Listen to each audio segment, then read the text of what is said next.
together and everything is good. You can hear me? Yes. Can you hear me? Yep, I can hear you. All right. All right. Well, hey, everyone out there. Thank you so much for joining us. This is going to be a great discussion. There's a lot of things going on right now in our immediate area of DC, Maryland, Virginia, DMV area. For those who are in the area, DMV more so than DC, Maryland, Virginia. But I understand we have viewers from all over. So I have to make it plain. And I am here with a special guest. How do you want to, I don't know which way to introduce you. I don't want to say the wrong way. So, do you want to keep Um, anonymous or you want to say who you are? you could just say Ashley. That's fine. Okay. Just yes. All right, so we'll go. Miss Ashley is here. She is a officer at local DC schools, and she has quite a bit of experience in helping kids be safe throughout the years. And she's also a mom of three. And so, congrats to that little No, one. four. Four now. 4, I'm Four. sorry, Yeah. 4. That's right, Yes. we tied now. And so, with this type of insight, there was no better person for me to pick, honestly, to have this conversation about back to school safety and little tips that parents and families can do to help keep us all safe as our kids go back and forth to school and knowing what to expect and know what tips and things we can do about going to the stores and being out and about, especially in the DMV area with this heightened sense of unsecurity right now. So, Ashley, if you can just introduce yourself a little bit more to explain what your background is or what your specialties are, so that way everybody can understand that. So, my specialties are in school security and safety. Also, spent quite a while working on base, where I analyze spaces and let you know safety points and ins and outs. Just going through the buildings, evaluating what's a good setup, how to escape, best routes, different things like that. That's perfect for exactly what we're discussing. So basically, today we are really here to help make sure you guys both have, I mean, everyone has a good visual of safety measures in school and public space areas. There are a few little tips and things that we can offer collaboratively. Ashley's experience and my expertise being a firearm instructor, helping people understand about concealed carry options and firearm training and those things. So everything I do is really about safety. And so I'm really diligent about making sure I do good research and make sure I help you guys know what to do to be safe. So, being as though this is back to school season, if your kids aren't back to school, some kids are back to school, but it's just certain things that's going on right now in the media that I definitely want to touch on, starting with two, actually three incidents. As we talked, there was more and more incidents, right? It was crazy. Yes. Yeah. So I originally stated that I wanted to make sure that everyone knew about the situation, the mass shooting that happened in Minneapolis just a few days ago. And so if you guys were not aware of that situation, there was a Catholic school that was 19, I believe, Yes. people. Okay, 19 people injured. Well, 17 injured, and 17 injured. Yes. two And yes. two unalived. And so it's very sad and unfortunate that we're starting out the new school year with a whole new mass shooting. And I'm glad that there were some safety precautions put in place at that particular place to help it from actually getting worse. And actually, you can probably give some insight onto that. What kind of safety measures do schools typically do to help prevent mass shootings from getting worse? To try to keep it at bay at least or stop it? What are some things that schools actually do? So a lot of schools have opted in doing active shooter training drills.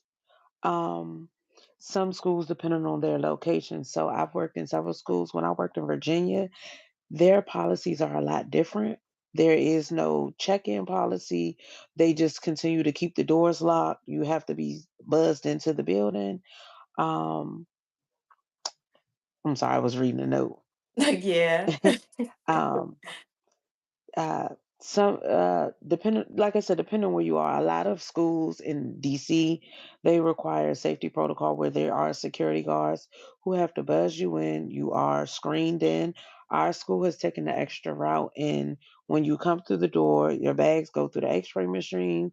You walk through the. It's a new X-ray. It's a new metal detector system. It's called a Evolve system.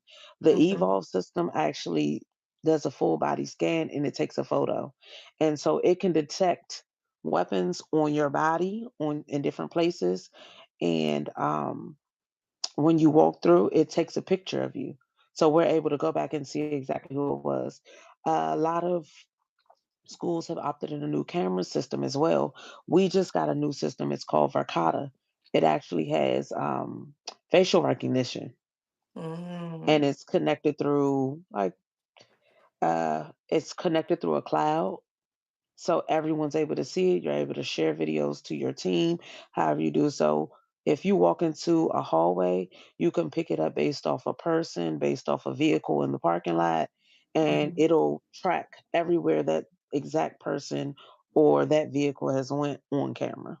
Wow. Yeah, it's pretty dope that you guys have a system like that that helps you be able to get visuals, get evidence. So if anything does escalate, it's easier for you to say, hey, cops, this is the intel that we have on this person, and this is what went down. So it's really cool that you guys have stuff like that. Just looking at the chat here, Lynn, she is not police, but she is security for many years for schools and even on military posts. She's worked at Virginia schools, she's worked at DC schools where she I've carried also worked at a college campus as well. that too. So she has great insight on how to keep our kids safe in school, and that's why she's here today because who else better to pick? And also a mom of four. So that goes Yes, without saying too, because that is great experience and intel. Because as a parent, you approach certain things a certain way, especially, being a mom, you protect the babies, you protect them. And I yes. know when you go to work, those kids are just as much your kids as your own kids in most Yes, cases. and for years, up until I recently got married, a couple years ago, I was a single mom, and I Hmm. had 2 under 2, and then I had basically 3 under 5 at one point, and I Yeah. like to travel, so I was making long distance traveling with all of them. Mhm. Wow. So yeah, you were definitely out there doing the thing. Yes. So, Junior King, you said want to keep your kids safe, take them out of school. Yeah, these days it's starting to sound a little bit like a better idea. And if you look at previous videos that I've done, I've actually made statements about how I disagree about homeschooling, but now I really, really see as far as the safety feature of that, like, okay, how important that could be to make that choice. I mean, even we're talking about a mass shooting that just happened when school first opened. And not only is it a mass shooting at a school, but it's a church too. So that's what made it even worse. Like, really, what is going on with America? We need to get this right. Like, really come up with some real solutions. But I think the thing that I have against the taking them out of school is the shootings can happen anywhere. Exactly. So, That part. and that's been proven. There's been shooting at bowling alleys. There's been shootings at churches, places that you take your children with you. And I Mhm. think instead of removing them from those spaces, we need to teach them how to react when they're in those spaces. Because even if we say we go to the movies, and we often send our children to the restaurants by themselves or things like Mhm. that, sometimes we do get separated with them.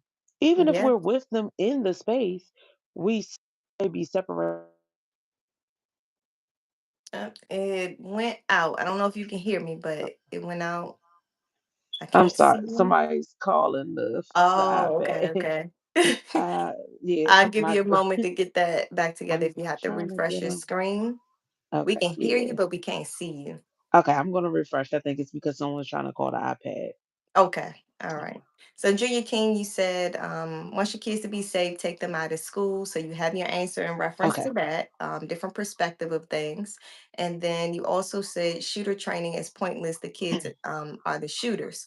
That is a good perspective right there for you to even acknowledge and say. So on that point, I would totally say that as a parent.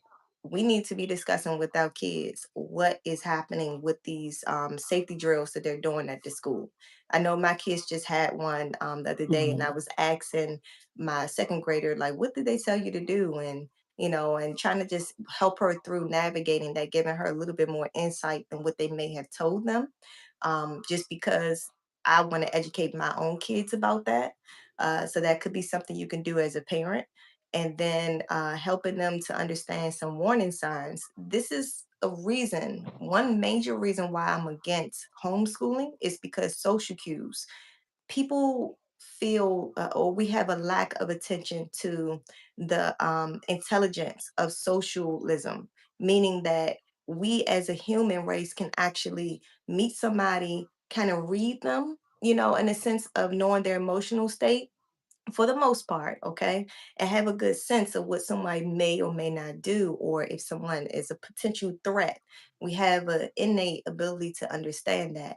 And that's something that I feel would be lost by homeschooling. And that's why I've been kind of against it overall, because I want my kids to understand how to interact with others outside of our families, And because that's important. that was one of the biggest things that came through when it came to COVID. It caused a Hmm. lot of kids to be less social. I Yeah. do notice that my I still can't children. see you, Oh, actually. I don't know why I uh, can't see you. This is weird. okay, I You can may see. have to you may have to close YouTube out completely Okay, and I'll then close join it out back and come in. back. Okay. Okay. Yeah, we'll see how that works. And John, I see you out there. Hey, hey, hey, thanks so much for joining.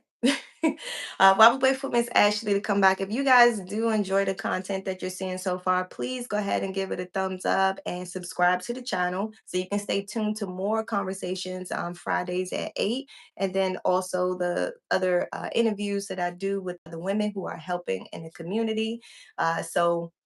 Up, you're back. Okay. So definitely we appreciate the support, and we want you guys to stay tuned and connected because we're a community. We need to help each other. I don't know everything. Miss Ashley doesn't know everything, and we don't believe we do. So we want to talk to Right. you guys and get input, and we come up with some solutions to some of our problems together. That's what we're here for. So you were explaining, you said the social uh, aspect of things was missing when COVID happened. Yes. So, with my students that I work with prior to COVID, they were more open to talking. Mm-hmm. Um, they were more prone to seasons. I know a lot of people don't think this is a thing, but if you've been noticing, a lot of kids are wearing hoodies. It's Mm-hmm. hot outside. They have Yep. hoodies on. Prior to COVID, kids were wearing the shorts. They were wearing appropriate clothing based on the season. Now, Right. a lot of them use the hoodies and the hats, ski masks as crutches. Mm-hmm. So one of the things that we've implemented this school year were no hoodies, no ski Yeah. masks, no hats, no anything. That Mm-hmm. sounds like something that's okay, that's nothing. But we have kids that are so attached to putting on their hoodie and tying it up and just being closed and confined to those items Right. just because socially they can't interact with their friends. Mm. Lunch used to be the best time of the day. You know, you'd be like, "Oh, I'm ready to go to lunch, talk to my friends." The Yeah. kids come to lunch and they don't socialize Oh, that's unless it's crazy. someone that's already their friend. They sit Mhm. at separate tables. If it's someone, and I've noticed this school year, it's been a lot of newer kids.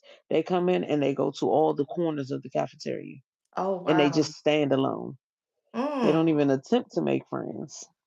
That is interesting. I think I told you this before that my kids were going to school, getting on the bus, and Hmm. they like literally are waiting every morning with the same kids in the neighborhood and never knew people name.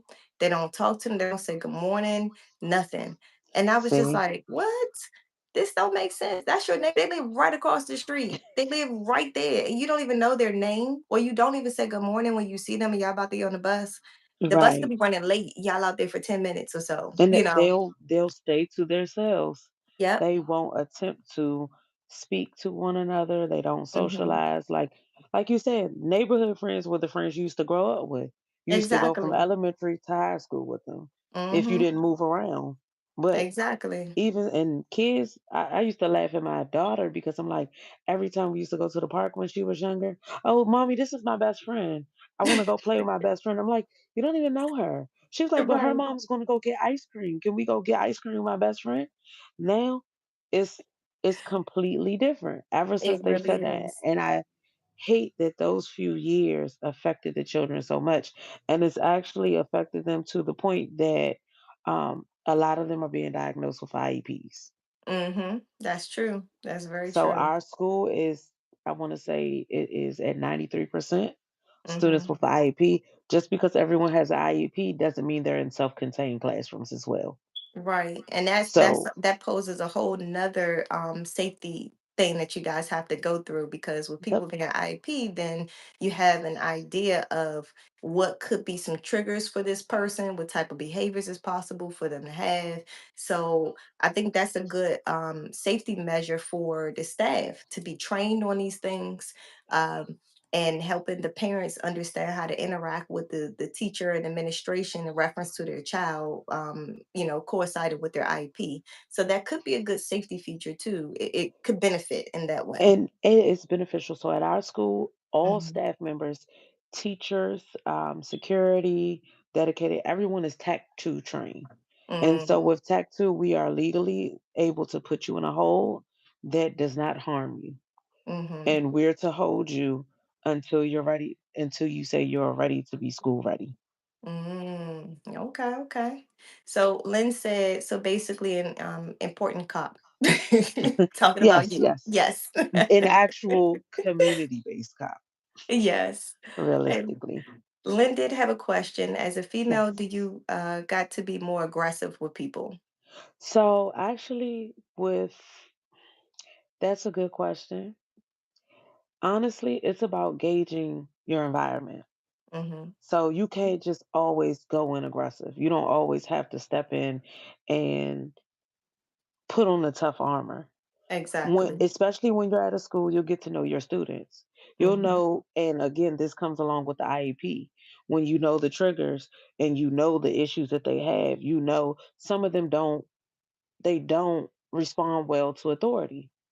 So don't Hmm. come in as a threat and authoritative because Yeah, naturally, when you see something as a threat, you want to eliminate the threat. that's true. And so they see us as threats when we're coming in aggressively. So if I Hmm. come in sometimes and I can just speak, sometimes the kids are looking for a mom. I know which kids are looking for a mom. So I Right. come in and speak as a mom. I know which kids don't like authority at all, but they have to hear it. And I know when to come in and when to step in. It's Hmm. really a lot. It's a really a lot of evaluation and it takes a lot of patience Hmm. and time and just knowing your surroundings, understanding the people that you're working with and who's around you and what you can and can't do. That makes a lot of sense.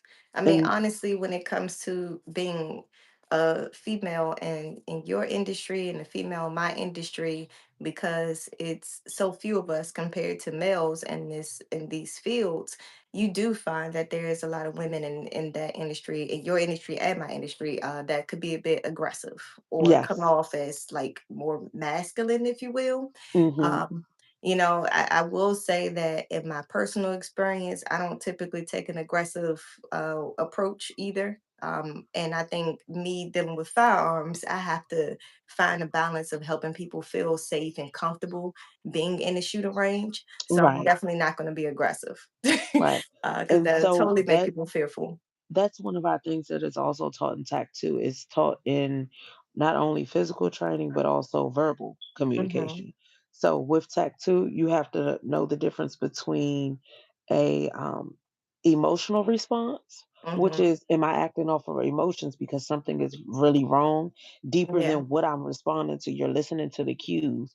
If a Hmm. student is coming in, they're mad, they're throwing bags at you, and they're not saying anything. Okay, you know something's wrong, but then they make a comment like, I just can't stand my mom. She's always yelling at me.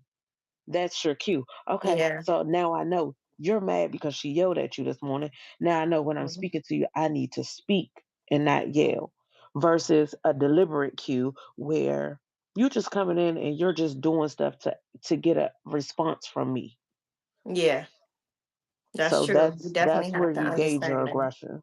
Yeah, definitely. You're right. You have to definitely gauge that. And that's one of the things that I feel like has been a hindrance of me to put myself in spaces where I know that there's someone who has like I like to say different ability, Hmm. mental, situations, people who have like Right, schizophrenia or anything like that, something bipolar. I try to alleviate being in spaces where I know people have these type of diagnoses because or even if they're not diagnosed, but they behave like that. right, Because it's unpredictable. I have a innate, discomfort for being around someone who I can't read well enough to kind of gauge my own safety, you know?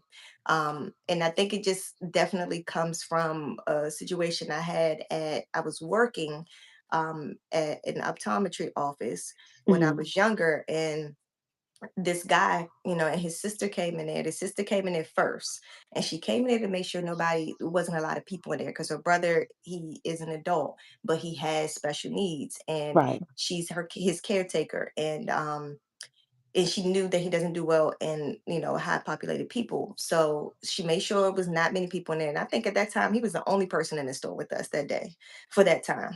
So we helped him with his eye exam and everything, and when he was ready to leave, he wanted to give everybody a hug. And right, she was just like, well, he's kind of like that with people, if you guys don't mind, he basically just wants to give everybody a hug.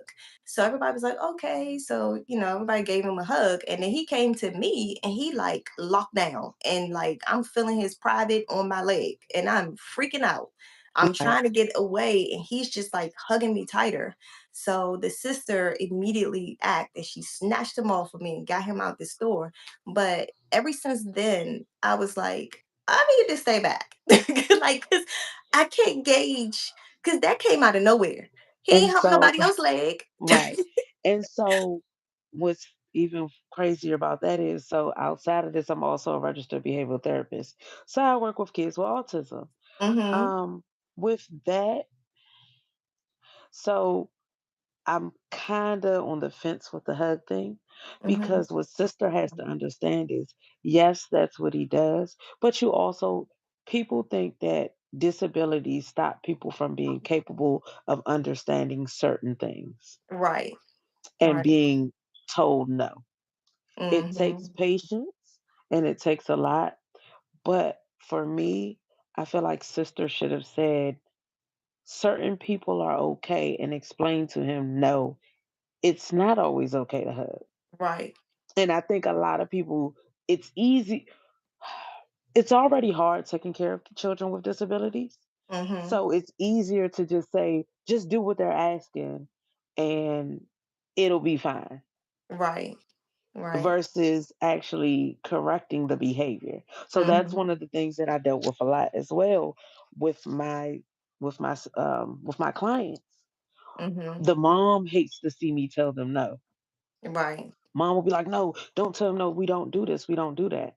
But I'm like, "Mom, if you don't cut the behavior now, or if you don't correct it and get them to understand that just because what they want is what they want, it doesn't mean that everybody is accepting of what they want exactly. and Yeah, making them okay with it." and So that's a really good thing to I teach. I 100% agree with what you're saying because again, at our school, 90 something percent of the population has IEPs. Mhm, They misinterpret what certain things are or how they view things. Like a mhm. simple hug to one student can mean something totally different to another. Exactly. And Yeah, so so, yeah. definitely arms reach for me. Like I'm telling you, I'll be in a grocery store in a line, and if somebody's too close, I'm like, "Excuse me, can you back up a little bit?" Mhm. And I'll say, as nice and polite as I can. Right. Sure, it makes me feel a little bit nervous, and I might feel like they may perceive me as being rude, but I Right. need to let them know, like, I need my personal space. Ever since that incident, I don't let anybody in my personal space. If I don't know Right. you, you need to be arms reach. That like Right. further than that. Right. um, and so, yeah, Mike, he literally humped my leg. Yes. Like I literally felt his penis on my leg. I was like, dude, where's your drawers? What is going on? See? And again, she probably fought with him all that morning, like, come on, let's go. And he didn't put no Hmm. drawers on. Right. And he was a grown man. He wasn't a kid. See? He was a grown man, but he still had those situations. So he lived in like kind of like a halfway house, if you will, she was Hmm. saying, and she was his caregiver. So when he needs to go out the places, she takes him. But Right. other than that, he's in constant care with somebody else, she was explaining. Um, but yeah, it that was definitely a learning experience. I mean, I literally still practice that now, even with my kids. Like, don't let nobody be all up on you. Right. I just had to tell a lady the other day. I was at a school event with my second grader, and I let her stay in line at her school while I Hmm. went walking distance in sight for her to stay in line to get some they had cotton candy.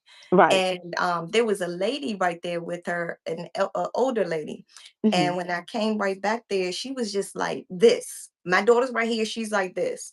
And I Right. said, "Excuse me, miss, do you mind just like taking a step back? Like, you just need to give my daughter a little bit more space, please. Right. Like, I know we're in line, but you don't need to be that close." Close. Right. Yeah. And so it bothers me that culturally, here in America, typically people do give that space, but when you have other cultures, they don't sometimes. And this person was not, she was American. It's Right. just, yeah, I was just like, why is And she that see, close? even in that incident, you were there with your child. It wasn't like you were completely gone. You were still there. But Hmm. like we have to teach our kids that they have to think for other people as well, not just for themselves in that moment. So like that's like you just said, I try to tell my kids biggest thing is they're always on their phone, always on their phone. I'm like, when you're in line, put that phone down. Make sure Exactly. you're watching, make sure you're looking around because I'm here, but don't use me as your only defense. Be Hmm. able to defend you even with me near. Because Yeah. what if I can't get to you like I need to? And that definitely the biggest tip for anybody being out and about, teaching your kids right now about walking around with their face in the phone, and even yourself going to and from your vehicle with your face in your phone. It's not And safe. AirPods. And AirPods, that's AirPods, right. yes. Yeah. I just took my kids to a football game, just dropped them off, and my oldest daughter was like, "Oh, mommy, I'm gonna just leave my headphones on your desk." And I was like, "Okay, that's perfect." She's like, "You know what? No, maybe I'll take it." I said, "No, you're not. You were right. Yeah, You were right. see? You leave it at home because you don't need that. You need to make sure you're fully around for your, surroundings." She's like, "Well, I don't have it on my head like that. Like I'll just put it like in one ear or I'll put it around my neck." And I was like, "You still don't need it. It's okay. Just leave it And it's a because." distraction Yes, because it's in the definitely. way. You're going to be, if something is to break out or to happen, oh my Mhm. God, my headphones. Kids, they think Mhm. about oh no, my phone, my headphones. And it's like, it's a killer coming, run. Forget I that. mean, We'll get yeah, you new ones. you in the bleachers. What if, Right, you jump up and down in excitement and it fall off and now it's down under the bleachers. Now you right. gotta go and leave your sister. Now y'all separated Exactly. to get your headphones and then something go down. So it's like those type of things. My oldest, she gets it very good. My second oldest, we're still working on a few little things. Like when I go to the store and she's sitting in the car, like you need to be paying attention, like not just with your head in your phone. Pay attention if somebody come up to this car. Yes. So, We have the same argument. I'm like, as soon as I get out, you need to be hitting the unlock button, especially at the gas station. Oh, but you're mhm, right there, mommy. But the point is, if somebody come and grab me, if yep, the door's locked, they they can't can't get grab to you. you. Right. Or it's going to be harder to get to you. They can Mhm. break the glass, they can do everything, but make them fight to get to you. Exactly. Don't make it so easy. They just snatch you out and now you're Mhm. gone. Um, Yeah. like you said, when I do leave the kids in the car, not the baby, but just like my older ones to run in the store real fast or grab little things, um, I always tell everybody has a job. That's one thing Mhm. I leave everybody with a job. So outside of this too, I'm a doula. So when I do my doula thing and I go to the hospitals and help moms, if you're in Mhm. that room, you have a job. Yeah. So whatever room you're in and you're doing something, you have a job. So my daughter who sits in the front, she's responsible for locking the door. My daughter who's in the back, she's responsible for making sure everything on the back end, everybody's, if somebody's approaching the car, she could say, somebody's coming, let me know Mhm. something. Um, In the front part of my car, there's a little compartment. I keep my mace, I keep the taser, and I keep like a little pick. That's for my Mhm. son. If y'all see an emergency, somebody lock the door, one person's grabbing the phone, one person's grabbing those emergency things, and they all Right. get one item. Oh, I'm So if they definitely do get implementing in the this. look, if they get into the car, my mom, she laughs all the time. She's like, "Why did you tell the kids this?" I'm like, "Mom, if anything happened, y'all They gonna can know we ready. went down with a fight." Exactly, I've exactly. even I've even implemented like if someone ever tries to grab the kids while we're out walking, Mhm. everybody lock arms and play dead. Yep. You can't move dead weight. Mhm, mhm. If That's exactly we're what we teach our kids. We literally tell them, somebody grab you, you drop dead, drop down, and then try to uh-huh, run. drop Cause dead, yep. yeah, that's what's gonna like they try to grab you, but it's hard to. How many of us have had that toddler that's just wild and freak out, Mm-hmm. and you can't get hold of them, the littlest Yep, thing, because they just dead weight. That's the same thought process for that. So you drop and you try to run away if you can. yep. If you can't run, you fight. And I tell my You girls and holler. I tell them all, scratch the person, get their DNA Mhm. as much as possible under your Mhm. fingernails, so Yeah. that way we can know who this person is. We can identify them eventually. They're Yeah. not gonna know. Of course, my husband is teaching pressure points, but we ain't gonna talk about that. So, oh, and another thing with tattoo training, it also teaches you how to escape. Yeah. So when someone's going to grab you by your neck, we're taught how Mhm. to break out of that. We're Yeah. taught how to break out if someone's holding you by your arms, how to Mhm. flip and how to escape. So I've been teaching the kids that as well. Yep, that's good things to teach you guys kids about those things, honestly. So just going to the chat here, I think let's see, we went up to the oh my gosh, the jizz on another man. What? What? Michael, Michael, that's too funny. All right, you said how you tell your husband you got jizz on another man. Oh Lord. Buy another bag. Yeah, so yeah, I did have to go home and tell at that time. I think I don't know if we were married then, but yeah, I did have to tell him that. And of course, little did I know he was basically setting up shop outside of my job various random times. I had no idea until later.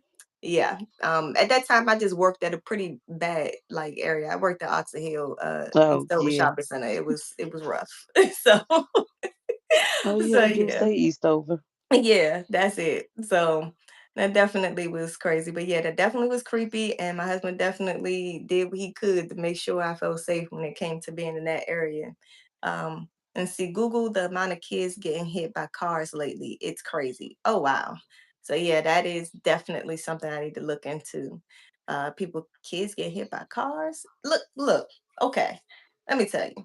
With that, some of that could be very well avoided if you really teach your kids how to cross the street. I mean, that's a basic thing that I think a lot of people don't really focus on. Like, even right now, my 3-year old, she knows that when going to the street, before you get to that street, you need to stop and you need to grab me or your sisters or your dad hand. You're not going in that street by yourself, period.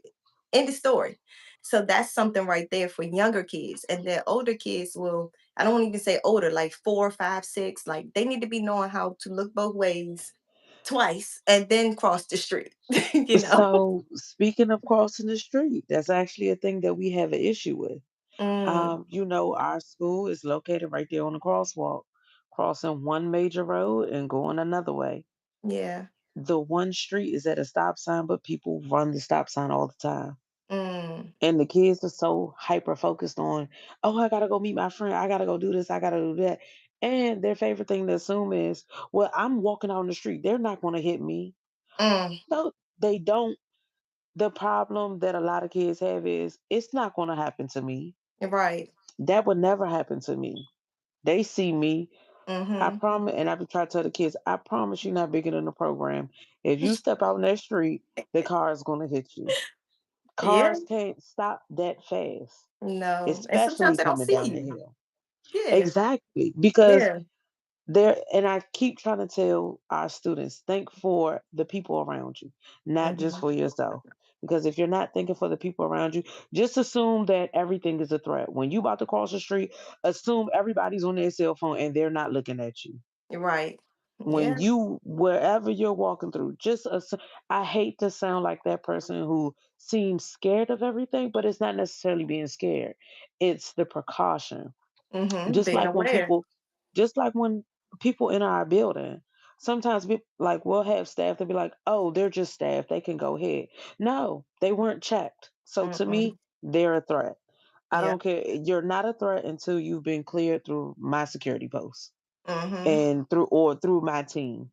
If you're not clear, you're a threat at the end of the day. Yeah, because you could be the inside job. I mean, honestly, Exactly. And really, we've had that. We've had us it's crazy. previously, we've discussed it before.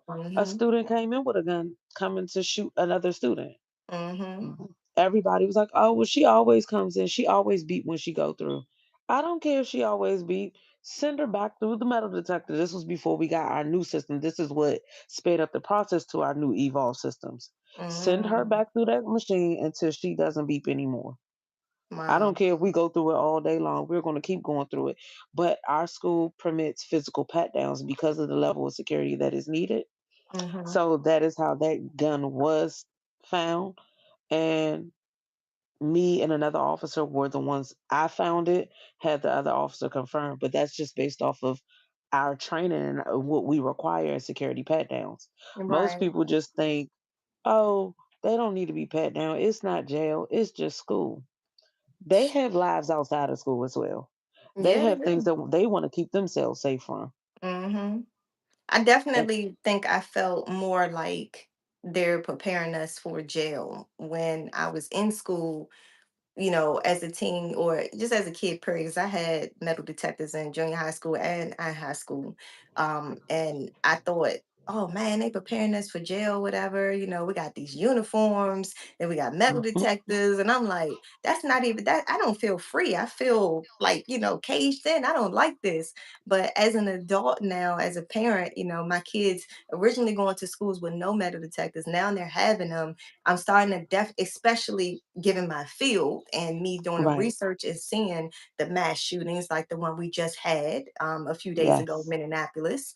Um, just seeing stuff like that. And even there's a case today that they're just releasing information about somebody in DC, a young man, 16 years old, was on social media posting himself a video of him walking to school with a gun, talking about on the way to school.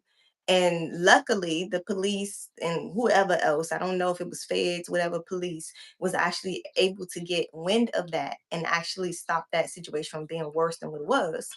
And they searched this young man's house and found 7 unregistered firearms in DC. And so it's like, wow. So for those who don't know, in DC, the firearms have to be registered. So that's a big deal. Hmm. So, and I know it's different in various states out there, but in DC, all firearms are registered to the people that supposed to own them. Um, and so that was really a big deal. First of all, he was underage, he was 16. And then secondly, they were unregistered. So, you know, I'm like, this is really terrible and out of hand. We got to do something that's going to be proactive, um, instead of being reactive.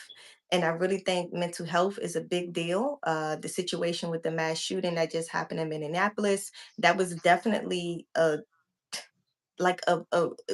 perfect understanding of mental health, how that can play a part in some type of mass shooting happening.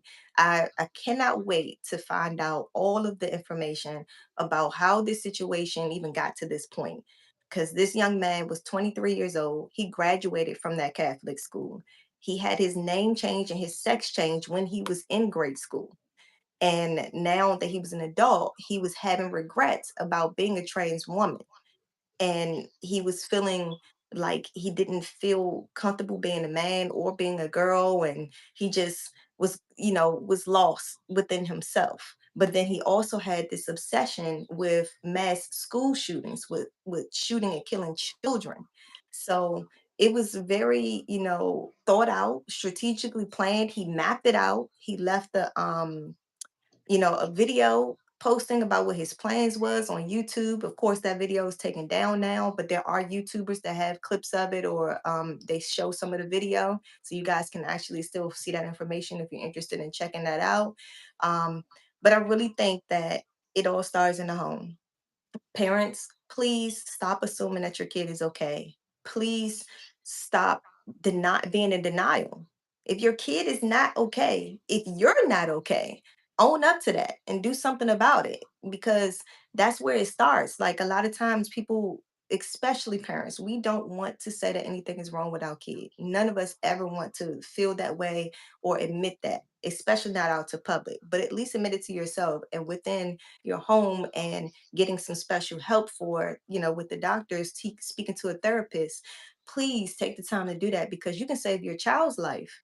Even if you say, I don't care about all these other people, I just care about my kid's life. But look, this young man ended up killing and hurting people and then kill himself.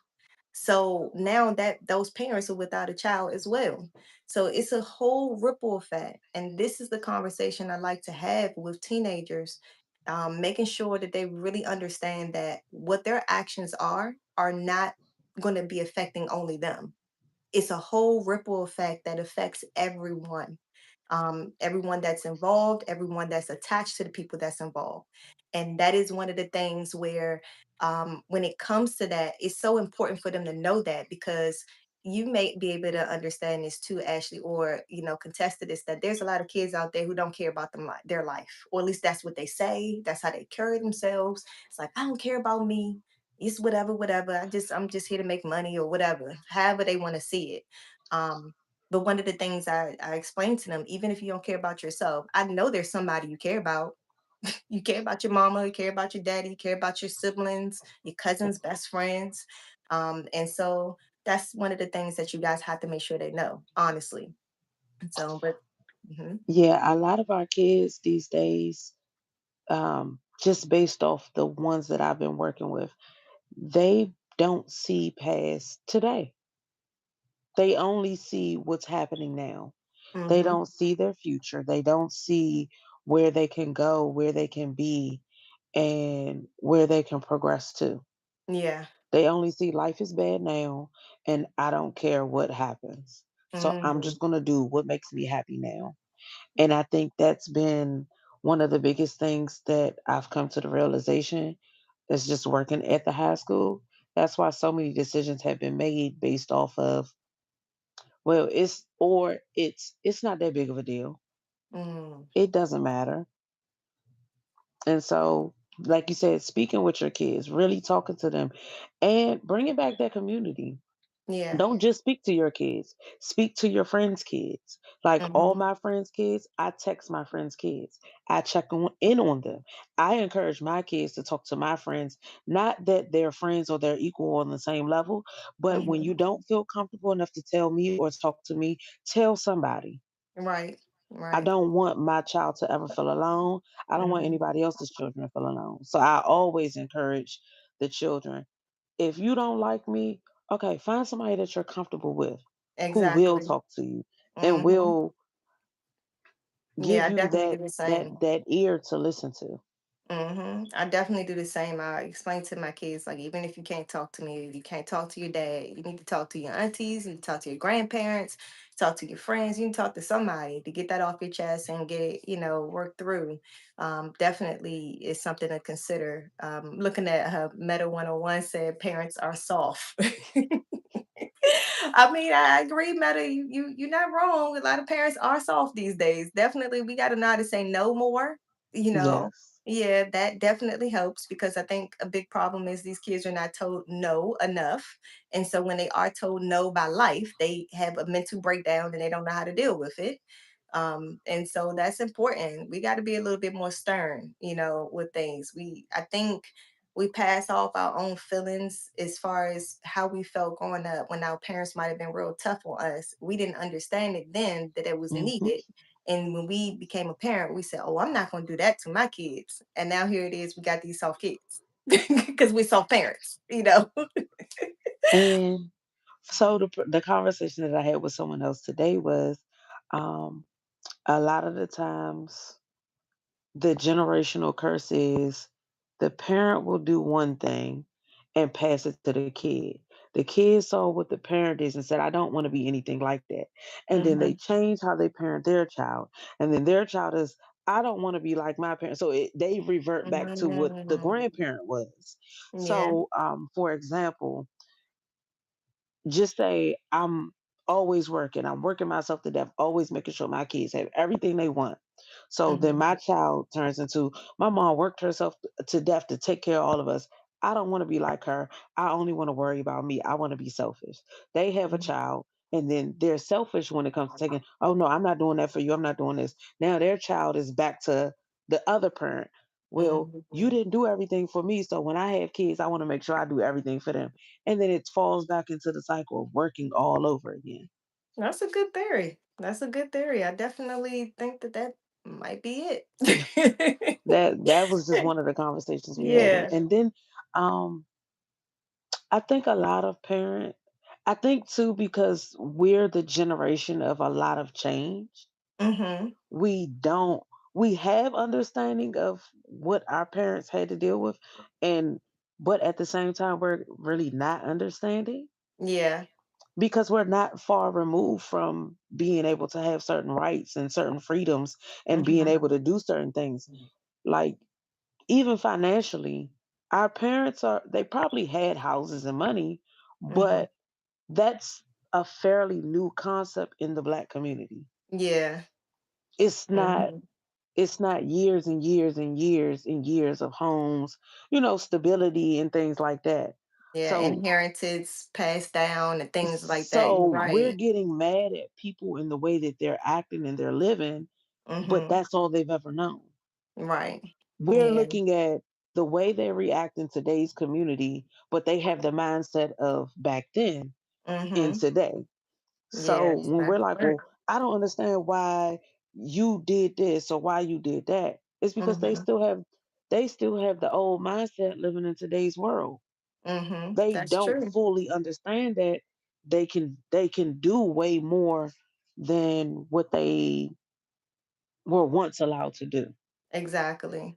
Well, first of all, I want to say hey, hey, hey to Med Hair. Thank you so much for joining. Let's see. Hey, ladies, and chat, first time turning in. Oh, thanks so much for joining. Confidence Reloaded. I appreciate you checking us out here. Instructor Chandra. Are you a firearm instructor? I'm curious. So yeah, when it comes to the whole thing about taking, old way of life into new way of life, I mean, thinking about safety, think about, people maybe 40 years old and up, how they are not familiar with cybersecurity and how to really protect themselves when it comes to that. Even being out and about, how the cameras are everywhere. So I was speaking to someone not too long ago who is in school for law enforcement, and she had a chance to like shadow officers being on a real case. And she went out of town and in doing this, and there actually was a bank robbery. And she was like, I didn't even know people do that anymore. Now she's in her early 20s and she's like so surprised that somebody even attempted to do a bank robbery. See, Because it's she's like like, how far we're did they think they were gonna get? it's like we're living in two different generations. And then Yeah. another thing that has to be brought to attention with that is Hmm. the world isn't the same everywhere. We're not all on the same timeline, if that makes sense. Yeah. So, Yeah. like where we live at, DC, Maryland, and Virginia, we live in the nation's capital. We live next to everything that's moving.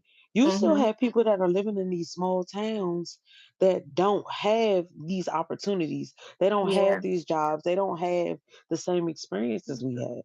No. Like we have updated, like you said, there's a camera on every street in DC Yep. going in and out the city. Multiple Yes, cameras. you have If it's you not on have somebody's door, like, just somebody having it at their home and it's facing the exactly street, somebody driving down the road who should not be operating the phone, right. because they You recorded have something on social I was gonna media. say you Like, have your ring cameras, you have yeah. people, you have the cameras that are set up by the city, you have your Hmm. speed cameras, you have your stoplight cameras. You can go to a small town in Florida, they might have one camera for the whole city, and that's in the local grocery store. Hmm. So Yeah. people don't understand like the lifestyle does change throughout where we live at. And then you have people that do move from those small towns to these Hmm. big cities and their perspective is completely different. Yeah. What I want to go back to the chat real quick. Confidence Reloaded. Thank you so much for checking us out. And thank you for being a part of the firearm instructor team. Yes, USCCA and NRA certified instructor. That's really cool. I mean, it's not a lot of us. I see your picture. Looks like you're a woman of color, I think, and a woman at that. So definitely, hey, hey, hey. I appreciate you being a part of this small network of women that we have in this community, honestly, because, okay, you confirm, yes, because it's needed. Like when it comes to firearms, when I tell you that it is a growing thing that more women are feeling like they feel the need to know how to protect themselves. And while firearms is not the only way to protect yourself, I mean, me being a firearm instructor, I can definitively say it is not the one and only way you should know how to protect yourself. There's many ways. But if it does result down to a firearm, which 9 times out of 10, someone who's trying to attack you, you may most likely need or want a firearm. Because I mean, let's be real. 9 times out of 10, the criminals out there in the street, they're gonna have a gun. Right. So you can't bring a knife or a bat to a gunfight. That's just end of story. So you need to know how to defend yourself with the use of firearms just in case you need it. And I can't stress that enough. There's so many people out there who feel like firearms should not be had with all the people in the United States, that the government should take them. Well, each to each person, you feel entitled to how you feel about these things. I feel very strong about having that Second Amendment right, and it's really, due to being able to protect myself against others, and protect my family. And believe it or not, not to sound like, a conspiracy theorist or anything like that, but the Second Amendment was also built upon protecting us civilians against our government if our government was ever corrupt. And so we can see now that there are some things that is in question right now as to why we might want to bear arms in this type of society. So there's many reasons, but again, if you don't believe in firearm use, that's to each his own.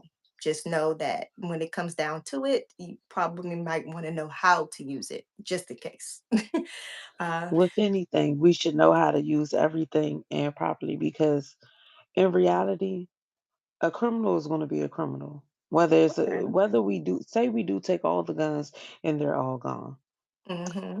I'm going to find if I'm a criminal, I'm going to find the next best thing. Yeah. I'll create whatever's next. And that's I'll that's evident if we actually research. I'm really big right now being a scholar, just learning as much as I can learn, Mhm. and particularly with that thought process. And this is what made me go down that whole rabbit hole, looking at Australia and looking at the UK being places where they took away guns there, and now there's high crimes with knives. you know And they're going to acid. find a way. Would you say? It's been gun and acid.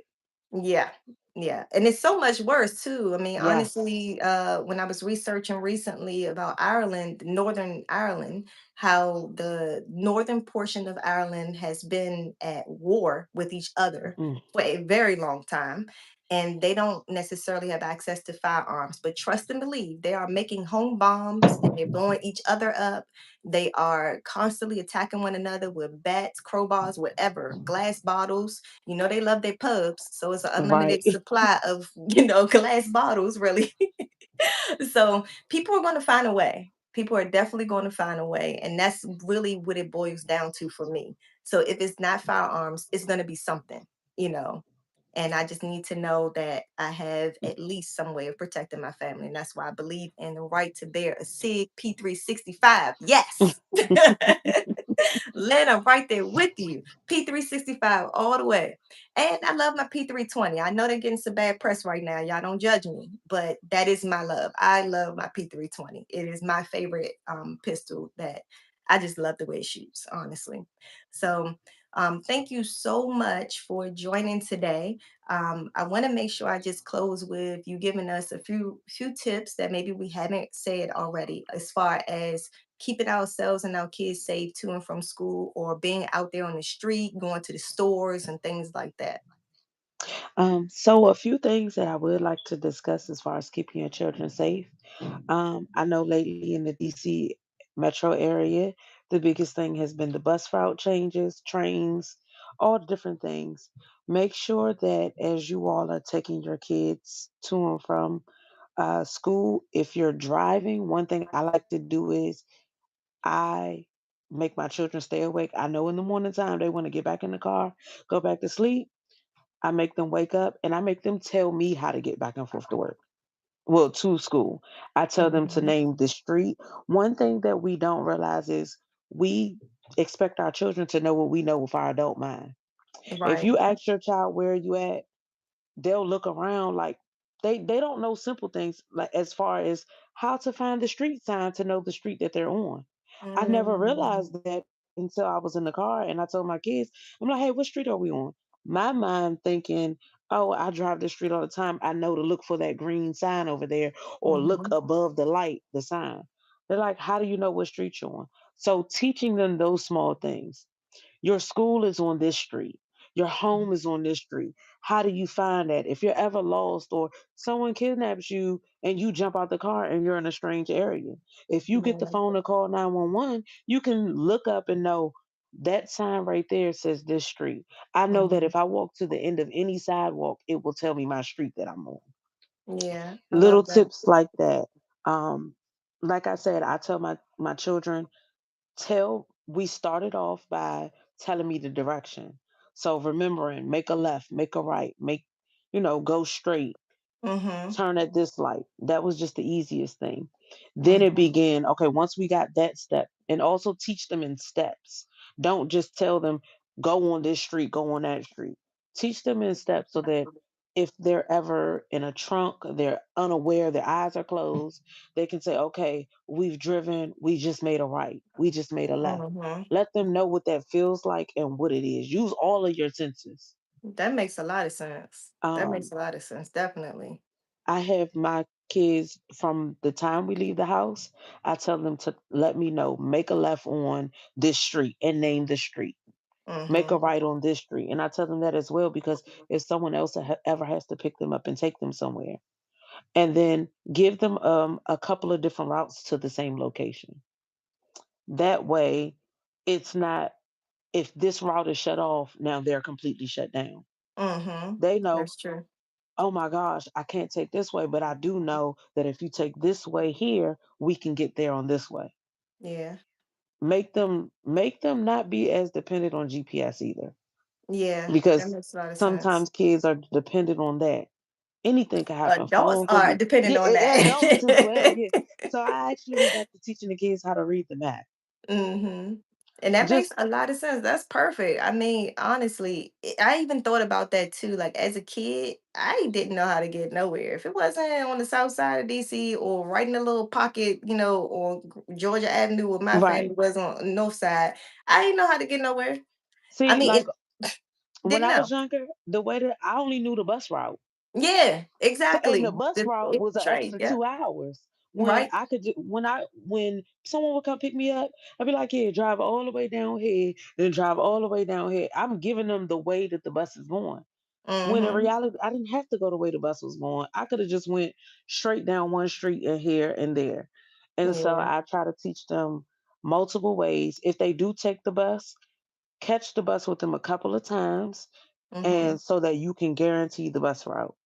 Yeah. Um, Stress to the children the importance of time and giving themselves enough time to get to places, to account for if there's an accident, if something happens.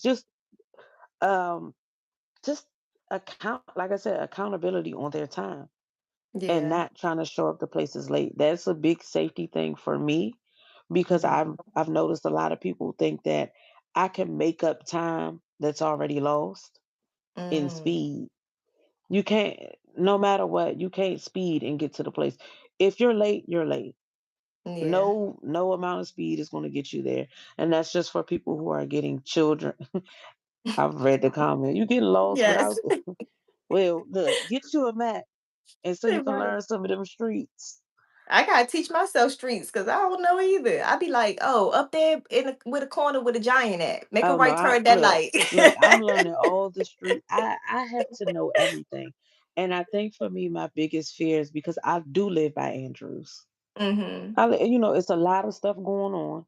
Yeah. A lot of things happen. The base is right there.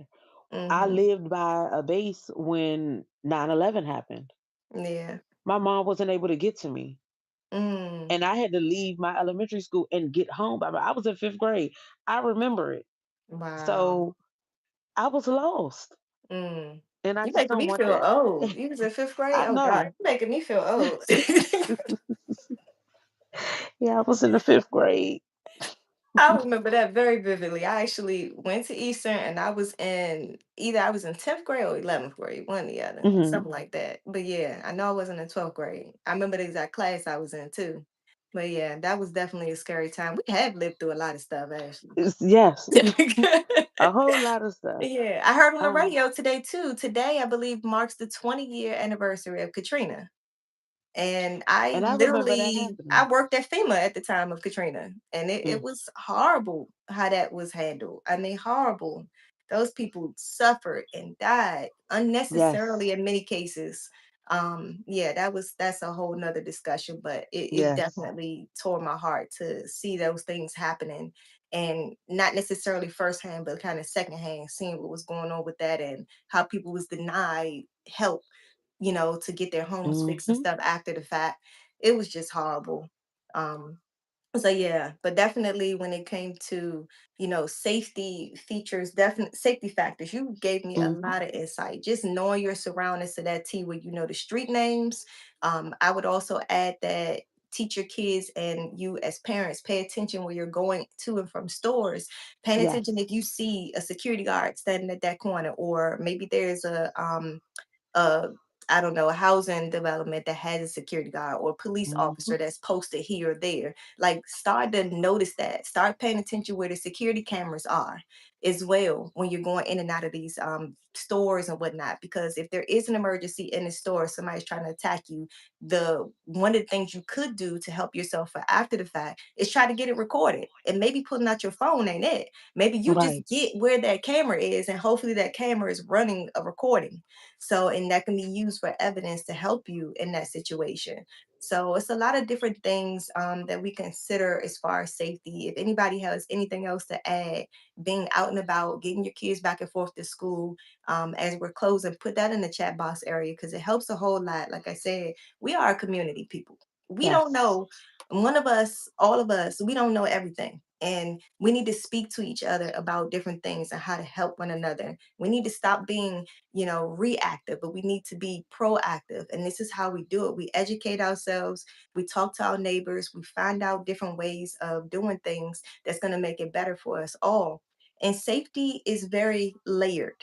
So there's a lot of different things that go along with it, but we have to start implementing different ways of life that's going to allow us to be safe. And so, if you guys really enjoyed being here with us tonight, like Ashley and I could tell we enjoyed ourselves. I was gonna say one big major thing Sure. with this is a little bit off, but on topic. Hmm. Kids at the schools, I understand parents are concerned that the kids do not have their cell phones. Oh, Stress to yes. your kids the importance of the drills that they have. Those Amen. fire drills, those emergency weather drills, please stress to them to take them serious every single time. Um, because unfortunately, they're not letting phones back. The phones are doing more damage than they are good in the schools. Parents are like, well, if something happens, my child needs to contact me. Schools have protocols. The protocols are there to be followed. And when the child has the phone interrupts the protocol Mm. and it can cause more damage. Please, please, please stress to them. If I know it's frustrating. Oh, we got to walk outside. It's just a fire drill. It's not serious. It's not real. But in between that fire drill, something can go wrong and a real fire can happen. Right. That's true. That's So true. always take those drills seriously.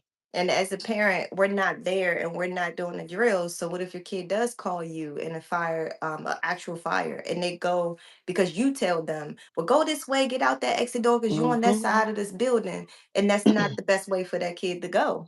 So they definitely, you and I were talking about that a little bit, and I see Michael had a question. I'm gonna come to you, Michael. Hold tight for just a second. But I do want you to shed light on what are some of the dangers about having the phone, because that was even for me enlightening as a parent, because I didn't understand, besides bullying, what was another danger of phones. So the danger with the phones were one of the main issues that we have, especially with schools in the city. I'm sorry, I went back to the comment. um, but the danger with the phones in the schools were a lot of the schools in the cities are in neighborhoods. They're in places where they're not closed and confined. Kids Mhm. will be ready to fight. They're calling up people to come to the school in the middle of the day. They're having people outside waiting. They're calling their parents to come to the school to fight for them. Some of these Mhm. parents don't have no sense. They ready to run into the school and fight. Um, the dangers with the phones is outside of that are if it is an active shooter drill and we're asking you to be quiet, remain in the classroom. The teachers are trained. They know where to place your children. They know where to put them. They know the school best. Mhm. You don't know the school Mhm. best. So you can be calling your child and your child will become a casualty because they're talking to you on the phone. You're Yeah. supposed to be remaining quiet.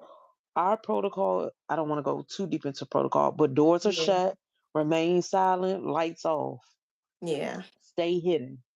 If your Yeah. child is on the phone screen, Mom, I'm scared, and you as the parent come up there, you're now becoming a casualty and you're also in the way. You're impeding what can be happening because Mhm. the killer might be in the building, but not might not know that there's someone in the building. If the shooter Mhm. sees you outside, now they know, oh, there's somebody in here. They're gonna go looking for who you're looking for. Exactly. You can become Makes a sense. danger to the building, and you don't know Mhm. how many shooters may be at the building. Just Right. because one is inside, there may be seven outside hiding. Mhm. Yeah. Again, schools are located on streets in DC. They're in neighborhoods. The people outside will look like regular people. They're not going to be standing there with a sign on their head that says, "I'm the active shooter, hide from me." Right. And so That part. that's it. I mean, seriously. Yeah. Whenever we do our active shooter drills, we take notes each and every time. When we Mhm. go through the classrooms, we listen. Who's talking? Who's standing in front of the door? Who's laughing and giggling? And which staff members aren't taking it serious? Because kids respond to authority. They respond to the adult figures around them because they believe what you're saying as an adult is what's supposed to happen. Right. So if you're like, oh my gosh, it's just another drill, or you're telling your child, it's just a drill, you don't have to follow the rules, they're going to listen to that. Mhm. Set the So, standard. Yeah. yes.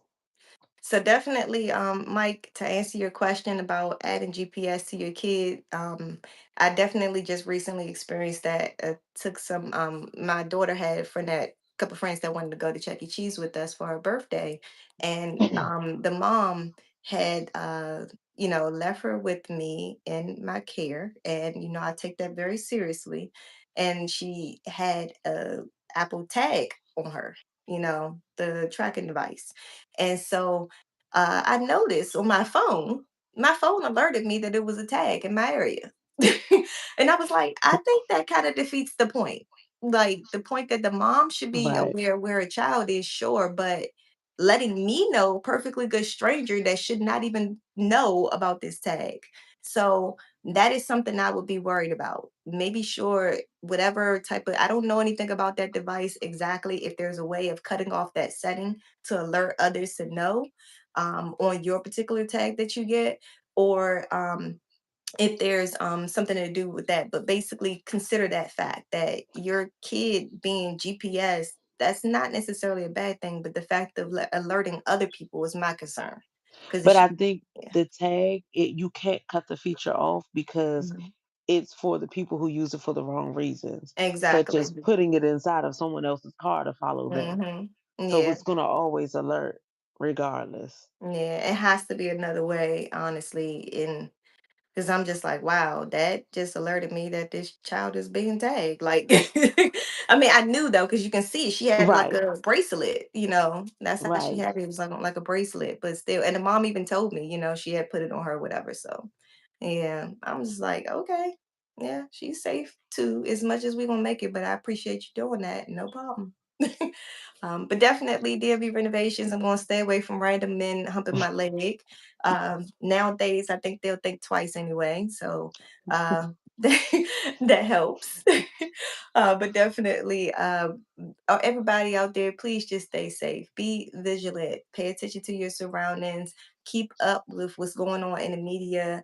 Probably don't get too much social media out there, but definitely get yourself a nice little balance so you at least know what's going on because there's a lot of things happening right now, whether it's directly on our back door or our front steps, or if it's politically.